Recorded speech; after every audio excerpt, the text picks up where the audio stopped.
नमस्कार। हेलो दोस्तों, मैं अपने YouTube चैनल बीसलपुर अड्डा पे आपका स्वागत करता हूं और खेलो इंडिया 2020 के तहत हम डिस्कस करेंगे 20 क्वेश्चन जो वनडे एग्जाम के लिए बहुत इंपॉर्टेंट हैं और क्वेश्चन के साथ कॉन्सेप्ट भी। एक क्वेश्चन से किस प्रकार से कई क्वेश्चन बनाए जा सकते हैं और एक क्वेश्चन के आंसर से कई प्रकार के क्वेश्चन का आंसर दिया जा सकता है। तो इस ट्रिक को सीख लीजिए एक बार आप। इस कंप्रीहेंसिव तैयारी के तहत आप बहुत सारे क्वेश्चनों का आंसर दे सकते हैं। और हाँ, इसी जोश के साथ जैसे आपने पुराने वीडियो देखे हैं, 3 वीडियो भी मैं डाल चुका हूँ खेलो इंडिया 2020 के तहत, ये चौथा वीडियो है। इसे भी उसी तरीके से देखिएगा और अपने नोट्स बनाते जाइए। बार बार 2-3 बार वीडियो देख के दिमाग में क्वेश्चन को उतार लीजिए। कॉन्सेप्ट भी मिलेगा यहाँ पर और क्वेश्चन भी। तो हम देखना शुरू करते हैं। पहला क्वेश्चन, भारत का वह स्थान, देखिए भारत का वह स्थान जहाँ बंगाल की खाड़ी, अरब सागर और हिंद महासागर मिलते हैं। तो वह स्थान हमको देखना है कि जहाँ पे ये तीनों मिलते हैं। तो हम एक भारत का नक्शा बना लेते हैं और इस नक्शे से हम बहुत से क्वेश्चन सॉल्व करेंगे। ठीक है, थोड़ा ठीक है, ये देख लीजिए भारत का कुछ नक्शा ऐसा है। तो वह स्थान जहाँ पर बंगाल की खाड़ी, अरब सागर, हिंद महासागर मिलते हैं। तो अरब सागर इधर है, अरब सागर इधर है, बंगाल की खाड़ी और यहाँ नीचे है हिंद महासागर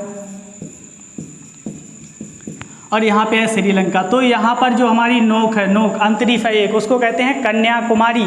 तो कन्याकुमारी में ये तीनों आके मिलते हैं। इसका जल इधर, इसका जल इधर और इसका जल इधर। तो यहाँ पे हमारा आंसर क्या हो जाएगा? कन्याकुमारी। कन्याकुमारी को और कैसे पूछा जा सकता है? भारत की मुख्य भूमि का, ये भारत की मुख्य भूमि है यहाँ तक। उसके बाद यहाँ पर द्वीप पड़ेंगे, अंडमान निकोबार और इधर पड़ेंगे लक्षद्वीप। तो ये मुख्य भूमि का सबसे दक्षिणतम बिंदु कौन सा हो जाएगा? वो भी कन्याकुमारी हो जाएगा। ठीक है, और जहाँ पर अरब सागर, बंगाल की खाड़ी और हिंद महासागर मिलते हैं वो भी कन्याकुमारी हो जाएगा। इसी के साथ एक क्वेश्चन ये भी पूछा जा सकता है यहीं पर कि अरब सागर को और बंगाल की खाड़ी को कौन सा जलडमरू जोड़ता है? तो जलडमरू का भी क्वेश्चन पूछा जा सकता है। तो उसको बोलते हैं पाक जलडमरू। कौन सा जलडमरू? पाक जल संधि या जल डमरू। संधि उस भाग को कहते हैं, जल के पतले संकरे भाग को, जो 2 बड़े बड़े सागरों को जोड़ती है। तो यहाँ पर पाक जल संधि हो गई, अरब सागर और बंगाल की खाड़ी को जोड़ने वाली है हिंद महासागर हो गया। एक क्वेश्चन यहाँ पर और पूछा जा सकता है कि कन्याकुमारी की जो नोक है, कन्याकुमारी की जो अंतरिक्ष है वो किस खाड़ी में है? तो यहाँ पर एक छोटी सी खाड़ी है, मन्नार की खाड़ी। कौन सी खाड़ी है? मन्नार की खाड़ी। तो देखिए यहाँ पे हमने 3-4 क्वेश्चन एक कॉन्सेप्ट में क्लियर कर लिए। अब हम पढ़ते हैं अगला क्वेश्चन। सॉरी, भारत के कौन कौन से राज्य बांग्लादेश की सीमा, बांग्लादेश से सीमा साझा करते हैं?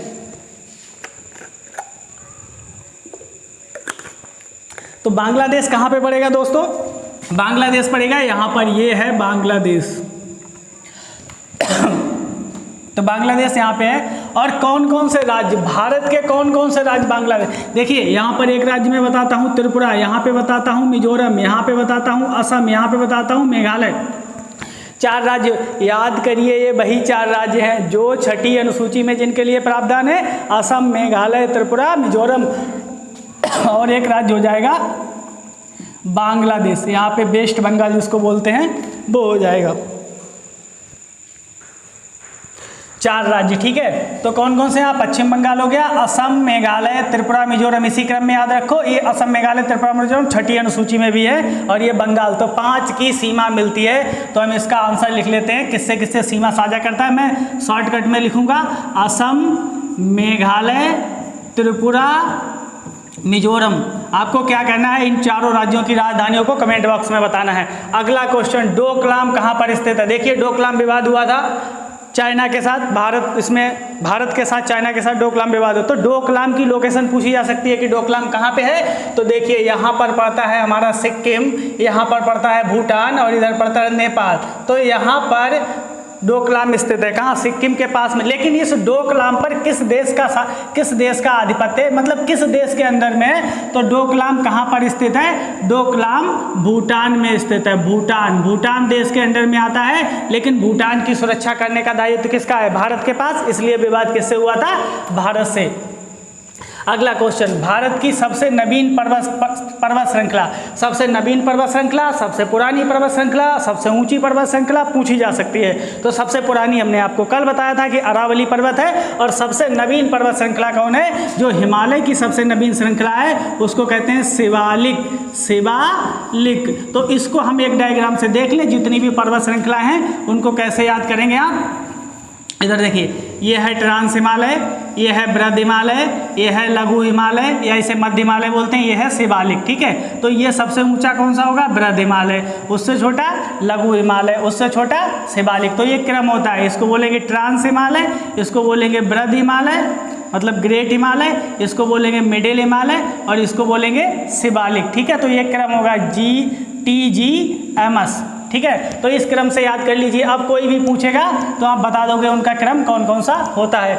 नर्मदा, और अगला क्वेश्चन, नर्मदा और ताप्ती नदियों के मध्य में कौन सा पर्वत है? ये भी पूछा जा सकता है कि किस नदी के मध्य में कौन सा पर्वत है, या कौन से नदी के उत्तर में कौन सा पर्वत है, दक्षिण में। तो मैं आपको यहाँ पे क्रम बताऊंगा, पहले इसका आंसर जान लेते हैं। नर्मदा और ताप्ती नदियों के मध्य में कौन सा पर्वत है? तो ये दोस्तों सतपुड़ा। कौन सा है? सतपुड़ा। अब आपसे एक क्वेश्चन यहाँ पर और पूछा जा सकता है कि जो सतपुड़ा पर्वत है उसकी सबसे ऊंची चोटी कौन सी है? तो सतपुड़ा पर्वत की सबसे ऊंची चोटी है धूपगढ़, और इसकी ऊंचाई कितनी है ये चाहे ना पूछे लेकिन फिर भी याद कर लो, 350 मीटर। तो ये हो गया सतपुड़ा पर्वत। और धूपगढ़ चोटी कितनी ऊंचाई की है? 350। और किस राज्य में है धूपगढ़ चोटी? तो दोस्तों ये मध्य प्रदेश में है। ऐसे करके तैयारी करो, एकदम कम्प्रीहेंसिव, एकदम एक शब्द उठाओ, उसके सारे एस्पेक्ट देखो और फिर देखो एग्जाम कैसे नहीं निकलता है, कैसे नहीं होता है पीटी आपका। किस राज्य का तट मालाबार तट के, अच्छा हाँ, मैं यहाँ पे एक क्रम बताने वाला था, आप याद कर लो। देखो सबसे पहले पड़ता है ये एक पर्वत पड़ेगा, उसके बाद ये नदी आएगी, उसके बाद फिर एक पर्वत पड़ेगा और उसके बाद फिर ये नदी आएगी। तो ये जो पर्वत है पहले वाला, इसको विंध्यन बोलते हैं, विंध्यन पर्वत। और ये नदी होगी, इसको नर्मदा नदी बोलेंगे, नर्मदा नदी, ये क्रम है इसका। और ये हो जाएगा सतपुड़ा पर्वत, सतपुड़ा पर्वत, और उसके बाद हो जाएगी तापी नदी या ताप्ती नदी। तो ये क्रम देख लीजिए, सबसे पहले विंध्यन आएगा, फिर नर्मदा आएगी, फिर सतपुड़ा आएगा, फिर तापी आएगी। तो ये क्रम याद रखेंगे तो यहाँ से बहुत सारे क्वेश्चन आपके होते रहेंगे, जो उत्तर दक्षिण पूर्व पश्चिम पूछते हैं। तो ये क्वेश्चन हमने कंप्लीट किया। अगला, किस राज्य का तट मालाबार तट कहलाता है? फिर हम इसे भारत के ही नक्शे पे देखेंगे कि जो मालाबार तट है वो किस राज्य का तट है, कहाँ पे मालाबार तट पाया जाता है। तो हम फिर भारत के नक्शे में इसे देख लेते हैं। देखो दोस्तों, ये है केरल, ये है केरल, ये है तमिलनाडु, ये यहाँ पे पड़ेगा कर्नाटक, और यहाँ पे इधर पड़ेगा महाराष्ट्र, और यहाँ पे छोटा सा पड़ेगा गोवा। तो इनका तट देख लो। तो जो मालाबार तट है, कौन सा तट? मालाबार तट। ये किसके नीचे पड़ा? केरल, केरल का तट होता है, उसको मालाबार तट कहते हैं। और जो इसका ये कर्नाटक वाला तट होता है, इसको कनारा का तट कहते हैं, कनारा का तट। और जो इधर महाराष्ट्र के किनारे का जो तट होता है उसको बोलते हैं कोंकण तट, कोंकण। तो याद कर लो, कोंकण, कनारा, केरल, तीनों में का महाराष्ट्र का तट कोंकण तट, और कर्नाटक का कनारा, और केरल का मालाबार। तो ये मालाबार तट कौन सा तट होता है? केरल राज्य का तट, केरल राज्य का तट कौन सा कहलाता है? मालाबार तट। अब देखते हैं दोस्तों, इधर तमिलनाडु का भी तट पूछा जा सकता है। तो तमिलनाडु के तट को क्या कहते हैं?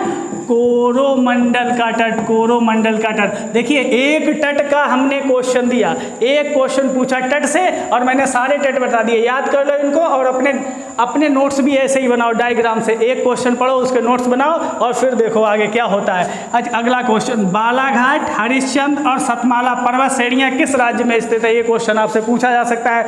तो बालाघाट, हरिश्चंद्र और सतमाला पर्वत श्रेणियां किस राज्य में स्थित हैं? वही राज्य जो हिमालय है, सतपुड़ा, फिर आएगा अजंता, फिर आएगा बालाघाट। इनका एक सूत्र होता है,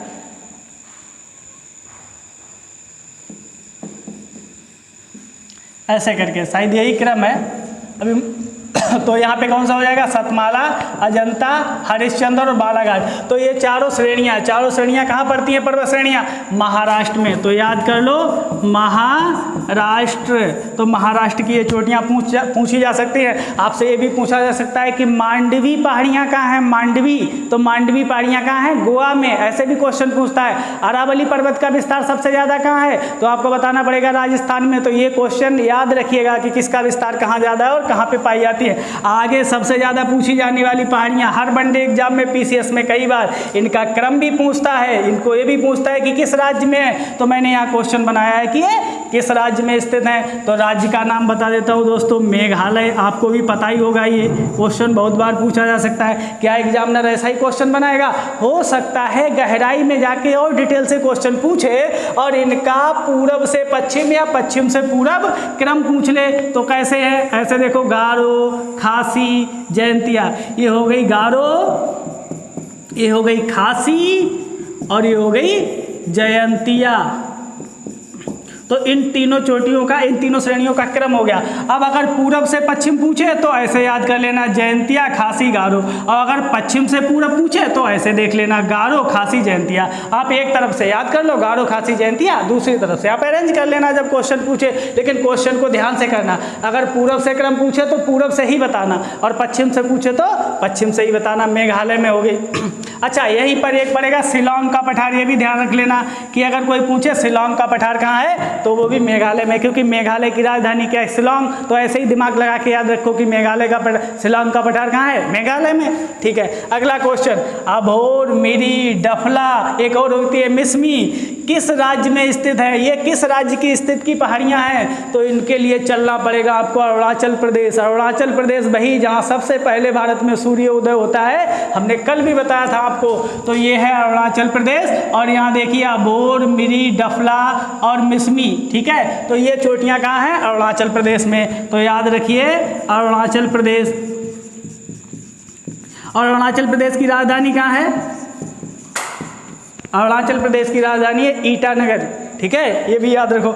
गुरु शिखर चोटी कहाँ अवस्थित है, तो गुरु शिखर चोटी कहाँ अवस्थित है, भाई राज्य पूछ लिया, राज्य। तो राज्य कौन सा है, राजस्थान, राजस्थान। ठीक है, राजस्थान में स्थित है। अब ये भी पूछ सकता है कि एक किस पहाड़ी की या किस पर्वत श्रृंखला की सब ऊंची चोटी है, तो ये गुरु शिखर है। ये किसकी है, अरावली की। किसकी है, अरावली, अरावली पर्वत।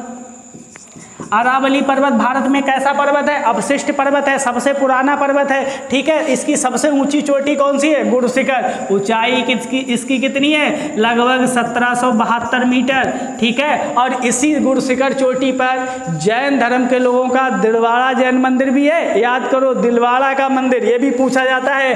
तो यहाँ भी याद रखना दिलवाड़ा मंदिर। ये मत कहने लगना कि ज्योग्राफी पढ़ाते पढ़ाते हिस्ट्री पढ़ाने लगते हो। ठीक है, ये विमल शाही के द्वारा बनवाया गया मंदिर, याद करो इसको। ठीक है, तो 10 क्वेश्चन का डिस्कशन हो गया है और इन सबको ऐसे ही याद करो, तैयार करो बढ़िया करके। संविधान की नवीं अनुसूची, देखिए 11वां सवाल, संविधान की नवीं अनुसूची कब जोड़ी गई, कब देखिए समय पूछ रहा है कब जोड़ी गई। तो ये जोड़ी गई है 1951 में। अगर आपसे 1951 की जगह ये पूछ ले कि संविधान संशोधन द्वारा जोड़ी गई है, तो फर्स्ट मतलब पहले संविधान संशोधन द्वारा जोड़ी गई है। कौन से संविधान संशोधन, पहले। तो 2 क्वेश्चन याद रखिए। आपसे ये भी पूछ सकता है कि नवीं अनुसूची में कौन से प्रावधान डाले जाते हैं, कौन से कानून डाले जाते हैं। आपको पता होगा कि नवीं अनुसूची में वो कानून डाल दिए जाते हैं उनका रिव्यू नहीं हो सकता, लेकिन वर्तमान में हो सकता है। कब से, जब से केशवानंद भारतीवाद आया तब से रिव्यू हो सकता है, मतलब न्यायिक समीक्षा हो सकती है। तो इसमें ज़्यादातर कौन से अधिकार पड़े हैं, तो भूमि सुधार से संबंधित कानून इसमें पड़े हैं। आपसे सीधे सीधे क्वेश्चन पूछ सकता है कि भूमि सुधार कानूनों का संबंध किस अनुसूची से, नवीं अनुसूची में। 3 क्वेश्चन तैयार। अगला क्वेश्चन देखिए 12 नंबर, अल्पसंख्यकों को अपनी पसंद की शिक्षण संस्थाएं खोलने का अधिकार किस अनुच्छेद में है। भाई कौन से अनुच्छेद में है कि अल्पसंख्यक अपने पसंद की शिक्षण संस्थाएं खोल सकते हैं। पहले तो पता कर लो कि अल्पसंख्यक कितने प्रकार के होते हैं। संविधान में अल्पसंख्यक 2 प्रकार के होते हैं, भाषाई अल्पसंख्यक अल्पसंख्यक और धार्मिक अल्पसंख्यक। लेकिन अल्पसंख्यक की परिभाषा नहीं दी गई है संविधान में, तो ध्यान रखना परिभाषा नहीं दी है। तो इसको किस अनुच्छेद के तहत हम हैंडल करेंगे? अनुच्छेद 30। कौन सा अनुच्छेद? अनुच्छेद 30 के तहत अल्पसंख्यक अपने पसंद की शिक्षण संस्थाएं खोल सकते हैं, उनका स्वामित्व रख सकते हैं, साथ ही साथ उनको अगर अधिग्रहित किया जाएगा तो बाजार मूल्य पर अधिग्रहित किया जाएगा। ये हमने अपने लेक्चर में आपको बताया है, उसको ध्यान से पढ़ें। जनसंख्या नियोजन, परिवार नियोजन विषय किस सूची का है? 7वीं अनुसूची है। 7वीं अनुसूची में 3 सूचियां हैं, केंद्र सूची, राज्य सूची। इधर देखो, पहले देखो 7वीं अनुसूची, ये 7वीं अनुसूची है, इसमें 3 सूचियां हैं, एक सेंट्रल की सूची, एक स्टेट की सूची और एक समवर्ती सूची, जिसे कॉन्करेंट बोलते हैं। ठीक है, तो इस पे कौन बनाता है कानून? केंद्र सरकार। और इस पे कौन बनाता है? राज्य सरकार। और इस पे कानून कौन बनाता है? दोनों, मतलब सेंट्रल प्लस स्टेट दोनों कानून बनाते हैं। अब देखिए, तो इनमें से पूछ रहा है कि किस सूची का है, केंद्र का है, राज्य का है, तो आपको आंसर बताना है कि जनसंख्या नियोजन और परिवार नियोजन किसका है? दोस्तों ये समवर्ती सूची का है। कौन सी सूची का विषय है? तो हम इसका आंसर यहाँ पे लिख दे रहे हैं, समवर्ती सूची। मतलब इस पर कानून राज्य भी बना सकता है और सेंट्रल गवर्नमेंट भी बना सकती है, तो इसको याद रखिए। अगला क्वेश्चन, अवशिष्ट विषयों पर कानून बनाने का अधिकार किसको है? देखिए, इन तीनों अनुसूचियों के बाहर जो विषय होते हैं, जो विषय इन तीनों अनुसूचियों में नहीं होते हैं, उनको अवशिष्ट विषय कहते हैं। कौन से विषय कहते हैं? अवशिष्ट विषय। तो इसमें ये पूछ रहा है कि अवशिष्ट विषयों पर कानून कौन बना सकता है? क्या राज्य बना सकता है? तो नहीं बना सकता दोस्तों। क्या केंद्र बनाएगा? हाँ, केंद्र बनाएगा। तो अवशिष्ट कानून बनाने का अधिकार सिर्फ किसको है? संसद को। किसको है? संसद को, जो दिल्ली में है उसको अधिकार है। और अवशिष्ट शक्तियां तय कौन करेगा? कैसे पता लगेगी कि कौन सी शक्तियां अवशिष्ट हैं, कौन सी शक्तियां इन तीनों अनुसूचियों में नहीं आती हैं, उनको अवशिष्ट, ये तय करने का अधिकार किसको है? न्यायालय को। न्यायालय अवशिष्ट शक्तियां कौन सी हैं ये कौन बताएगा? न्यायालय बताएगा।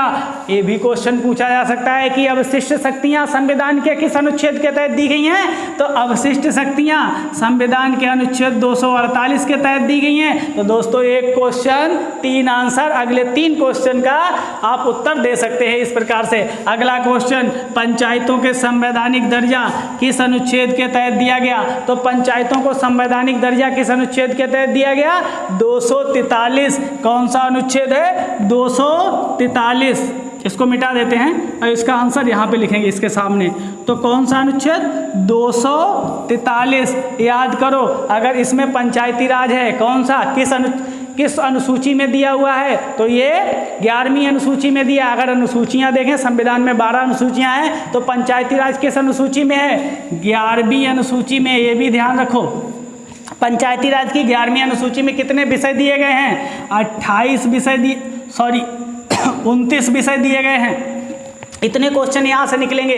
अगर मान लो अनुच्छेद ना पूछकर ये पूछ ले कि किस समिति की सिफारिश पर पंचायतों को संवैधानिक दर्जा दिया गया, तो ML सिंघवी समिति। ML सिंघवी, याद रखो ये नाम। अगर भूल गए तो एक क्वेश्चन गलत। कौन सी समिति?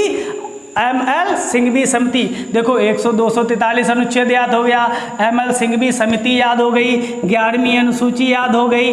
अनुच्छेद में 11वीं अनुसूची में कितने विषय हैं? 29 याद हो गए। एक क्वेश्चन 4-5 प्रश्न का आंसर तैयार करवाता है। अगला देखिए, वित्तीय आपातकाल का प्रावधान किस अनुच्छेद में है? हमारे संविधान में 3 तरीके के आपातकाल का प्रावधान है। राष्ट्रीय आपातकाल, दूसरे नंबर पे राष्ट्रपति शासन, तीसरे नंबर पे वित्तीय आपातकाल। राष्ट्रीय आपातकाल का अनुच्छेद 352 और जो राष्ट्रपति शासन है उसका अनुच्छेद है 356। और वित्तीय आपात का अनुच्छेद कितना है दोस्तों? तो याद रखिए, वित्तीय आपात का अनुच्छेद 360 के तहत लगाया जाता है। अनुच्छेद 360 बहुत जरूरी है याद करना ये, क्योंकि अभी कुछ लोगों ने सलाह दी थी कि कोरोना के दौरान वित्तीय आपात लगा देना चाहिए, लेकिन हमने नहीं लगाया। तो एक क्वेश्चन और बनता है वित्तीय आपात से कि आज तक वित्तीय आपात कितनी बार लगाया गया? एक भी बार नहीं लगाया गया। मतलब हमने आज तक वित्तीय आपात नहीं लगाया है। और अगर वित्तीय आपात एक बार लगा दिया तो कितने समय तक चलेगा?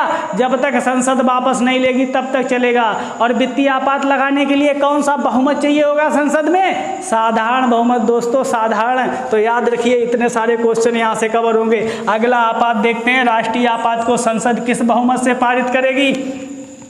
तो यही तो एक आपात है जो पूरे राष्ट्र में लग सकता है, तो राष्ट्रीय आपात है दोस्तों। काफ़ी इंपॉर्टेंट है, काफ़ी सीरियस मैटर है, लगा भी होगा कब कब वो भी बताएंगे आपको। तो राष्ट्रीय आपात को संसद किस बहुमत से लगा सकती है? तो विशेष बहुमत, विशेष बहुमत। अच्छा, वित्तीय आपात साधारण बहुमत, राष्ट्रीय आपात विशेष बहुमत, तो राष्ट्रपति शासन वो भी साधारण बहुमत। ठीक है, तो विशेष बहुमत से सिर्फ राष्ट्रीय आपात, बाकी दोनों आपातकाल साधारण बहुमत से। ठीक है, अब आपसे ये भी क्वेश्चन पूछा जा सकता है कि राष्ट्रीय आपातकाल अब तक कितनी बार लग चुका है? तो 3 बार। कब? 1962, 1971 और 1975 में। ठीक है, और हटा कितनी बार? 2 बार। इसके लिए देखो हमारा वीडियो कब हटा आगे। ठीक है, चलो मैं बता देता हूँ। 1962 में लगा था, वो 1968 में हटा था, और जो 71 में लगा था और 75 में लिखा था वो दोनों 1977 में एक साथ हटे थे। ठीक है, तो कब कब इनके बीच में युद्ध हुआ, किससे युद्ध हुआ, वो भी याद रखो। अगला क्वेश्चन, सुप्रीम कोर्ट के न्यायाधीशों की उच्चतम आयु कितनी होती है? मतलब उच्चतम आयु सीमा कितनी होती, कितने समय तक वो जज रह सकते हैं, कितनी उम्र तक? तो दोस्तों 65 वर्ष, याद रखो 65 वर्ष। और अगर मान लो हाई कोर्ट की पूछ ले, हाई कोर्ट की पूछ ले कि कितने दिन तक रह सकते हैं, तो हाई कोर्ट की होती है 62 वर्ष, अधिकतम 62 वर्ष, मतलब इनसे 3 साल कम।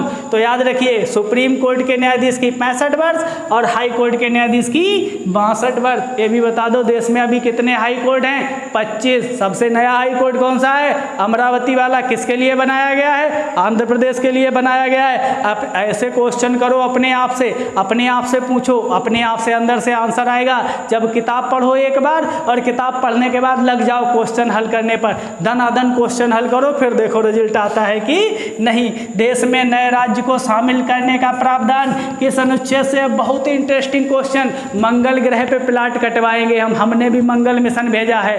अगर उस मंगल मिशन से अगर हमें फायदा होता है और हमारा प्लाट मान लो कटता है, कहाँ? चंद्रमा मंगल पे, तो मंगल पे प्लाट कटेगा तो वहाँ हम अपना एक नया राज्य बनाएंगे। अभी हमारे पास 28 राज्य हैं, तो ऐसा नया राज्य हम किस अनुच्छेद के तहत शामिल करेंगे? नया राज्य दोस्तों, ऐसा राज्य नहीं जो हमारे देश में पहले से है उसको काट पीट दो, नहीं, नया राज्य, एकदम नया राज्य। किस अनुच्छेद के तहत शामिल करेंगे?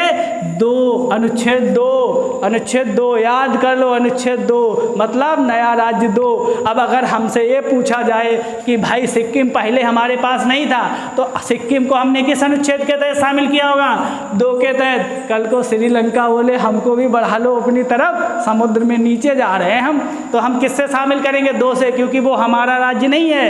तो ऐसे हम शामिल कर सकते हैं। लेकिन मान लो हमारा एक राज्य है, कोई बड़ा राज्य है, उसकी सीमा परिवर्तित करनी है, या उसको काट के 2 राज्यों में बदलना है, या छोटा राज्य बनाना है, तो अनुच्छेद कौन सा लगेगा? 3। किस अनुच्छेद में संशोधन होगा? 3। अब देख लीजिए अनुच्छेद 2 और 3 का अंतर। नया राज्य 2 में, वही पुराना राज्य जिसको काट के उसकी सीमाएं परिवर्तित करनी है। जैसे उत्तर प्रदेश से उत्तराखंड बनाया गया था, बिहार से झारखंड बनाया गया था, मध्य प्रदेश से छत्तीसगढ़ बनाया गया था, आंध्र प्रदेश से काट के तेलंगाना। तो किस अनुच्छेद के तहत? 3, क्योंकि वो पुराने राज्य थे, हमारे ही थे, इसलिए अगर कोई नया शामिल करेंगे तो अनुच्छेद 2। याद रखो मंगल ग्रह पर प्लाट बुक कराना है।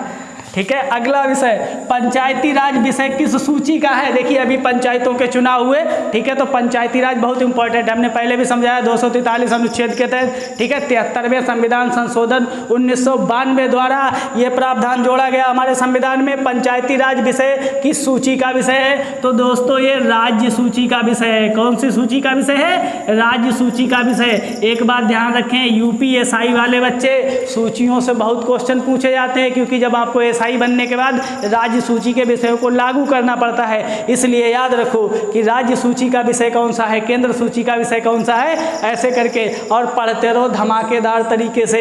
ऐसे ही क्वेश्चन डिस्कस करते रहेंगे।